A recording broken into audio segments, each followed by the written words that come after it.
Hello, চলুন। এখানে এটা স্কুল মাঠ, এর আগে আপনাদের দেখিয়েছিলাম স্কুল মাঠ, আর দেখাচ্ছি না। তো আজকে যেই উদ্দেশ্যে এখানে আসছি, মায়ের পূজা হচ্ছে এখানে। চলুন, এটা হচ্ছে গেট বানিয়েছে।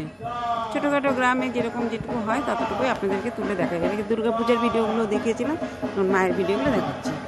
যে বাড়িতে লাইটিং হয়েছে, এই যে এখন তো এইগুলোই লাইট, যার যতটুকু ক্ষমতা, যার যতটুকু চাঁদা উঠবে সে সেইভাবেই ডেকোরেট প্যান্ডেল করে। তবুও তো হয়, বলুন, তাই না?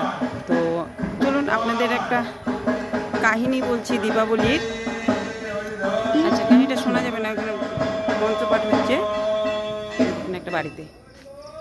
চলুন, এগিয়ে নিয়ে যাচ্ছি আপনাদের, আমিও যাচ্ছি সাথে, আপনাদেরকেও নিয়ে যাচ্ছি। দেখা যাক। সম্পূর্ণ রাস্তাটা জুড়ে এরকম টুনি লাইট দিয়ে লাইটিং হয়েছে। আশেপাশে বাড়িঘর আছে, বাড়িঘরগুলো তুলছি না, এটাই দেখাচ্ছি আপনাদেরকে।